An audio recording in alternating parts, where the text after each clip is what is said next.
യുദ്ധം ജയിച്ചെന്നും ഇറാനെ നിലംപരിശാക്കിയെന്നും തങ്ങൾ യുദ്ധത്തിൽ നിന്നും പിന്മാറുകയാണ് എന്നും ട്രംപ് ആവർത്തിക്കുമ്പോഴും ഇറാനുമേൽ വീണ്ടും ഭീഷണികൾ മുഴക്കിയാണ് ട്രംപ് രംഗത്ത് വരുന്നത്. ഇനിയും ഒരു ധാരണയിൽ എത്തിയില്ല എങ്കിൽ അവരെ ശിലായുഗത്തിലേക്ക് എത്തിക്കുമെന്നും എണ്ണ ഉൽപാദന കേന്ദ്രങ്ങളെ ആക്രമിക്കുമെന്നാണ് ഇപ്പോൾ ട്രംപ് വലിയ രീതിയിൽ ഇറാന് നേരെ ഭീഷണി മുഴക്കിക്കൊണ്ട് രംഗത്ത് വന്നിരിക്കുന്നത്. മാത്രമല്ല, ഇത്തരത്തിൽ ഇതുണ്ടായില്ല എങ്കിൽ ഇറാന്റെ നിലനിൽപ്പിനെ തന്നെ ബാധിക്കുന്ന രീതിയിൽ വൈദ്യുതി ഗ്രിഡുകളും തകർക്കുമെന്നുള്ള ഭീഷണിയാണ് ഇപ്പോൾ ട്രംപ് നടത്തിയിരിക്കുന്നത്. ഇതോടുകൂടി തന്നെ വീണ്ടും ലോകത്തിന് മുന്നിൽ മറ്റൊരു ആശങ്ക സൃഷ്ടിക്കാനുള്ള നീക്കമാണ് ട്രംപ് ഇപ്പോൾ അണിയറയിൽ നടത്തുന്നത്. ഇറാനെ ഒരിക്കലും ആണവായുധങ്ങളുടെ കാര്യത്തിൽ വിശ്വസിക്കാൻ കൊള്ളില്ല എന്നും തങ്ങളുടെ ലക്ഷ്യങ്ങൾ കൈവരിക്കുന്നതിനോട് അമേരിക്ക വളരെ അടുത്തെത്തിയെന്നും ട്രംപ് വ്യക്തമാക്കുകയാണ് ചെയ്തിരിക്കുന്നത്. എണ്ണ വിലയിൽ ഉണ്ടായ വർധനവ് യുദ്ധത്തിന്റെ ഭാഗമായുള്ള താൽക്കാലിക പ്രതിഭാസം മാത്രമാണ് എന്ന് അവിടെ നിരീക്ഷിച്ച ട്രംപ് ആകട്ടെ ബാക്കിയുള്ള ജോലികൾ കൂടി വളരെ വേഗത്തിൽ പൂർത്തിയാക്കണമെന്നുള്ള ആവർത്തനമാണ് നടത്തിയിരിക്കുന്നത്.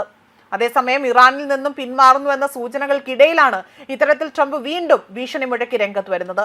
അമേരിക്കയുമായി ധാരണയിലെത്താൻ തയ്യാറാണ് എങ്കിൽ അല്ലെങ്കിൽ ഇത്തരത്തിൽ തയ്യാറല്ല എങ്കിൽ ഇറാനെ ശിലായുഗത്തിലേക്ക് തള്ളിയിടും എന്നതാണ് ട്രംപിന്റെ അതീവ ഗുരുതരമായ മുന്നറിയിപ്പായി തന്നെ പുറത്തു വരുന്നത്.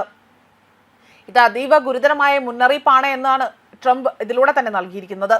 ഈ കരാറിലേക്ക് എത്താൻ ഇറാൻ തയ്യാറായില്ല എങ്കിൽ ഇറാന്റെ എല്ലാ വൈദ്യുതി ഉൽപാദന ആ ഒരു നിലയങ്ങളെ പോലും ഒരേ സമയം അതിശക്തമായി തന്നെ ആക്രമിക്കുമെന്നും ട്രംപ് ഇവിടെ വ്യക്തമാക്കുകയാണ്.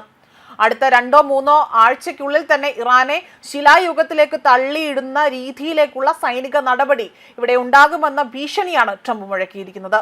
ഇറാന്റെ എണ്ണ ഉൽപാദന കേന്ദ്രങ്ങൾ ഏറ്റവും എളുപ്പമുള്ള ലക്ഷ്യങ്ങൾ അല്ലെങ്കിൽ ലക്ഷ്യസ്ഥാനങ്ങളാണ് എന്നും അവയെ ഇതുവരെ സ്പർശിച്ചിട്ടില്ല എന്നും എന്നാൽ ഉടമ്പടി ഉണ്ടായില്ല എങ്കിൽ ഇറാന്റെ നിലനിൽപ്പിനെ തന്നെ ഇത് ബാധിക്കുമെന്ന രീതിയിൽ ഇവിടെ വൈദ്യുതി ഗ്രിഡുകൾ അല്ലെങ്കിൽ ഇത് തകർക്കുമെന്ന രീതിയിലാണ് ഇപ്പോൾ ട്രംപ് ആകട്ടെ തന്റെ പ്രസംഗം ഇവിടെ നടത്തിയിരിക്കുന്നത്.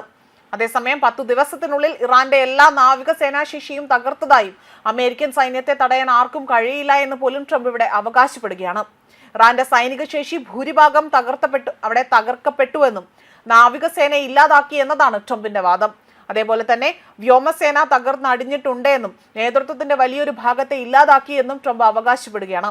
ഇറാന്റെ മിസൈൽ വിക്ഷേപണ ശേഷി ഗണ്യമായി തന്നെ കുറച്ചതും പ്രതിരോധ ഫാക്ടറികളും അടിസ്ഥാന സൗകര്യങ്ങളും ഇവിടെ മിക്കവാറും നശിപ്പിച്ചതായി തന്നെ എടുത്തു പറയുകയാണ് ട്രംപ് ഇവിടെ ചെയ്തിരിക്കുന്നത്. ന്യൂസ് ഡെസ്ക് കർമ്മ ന്യൂസ്.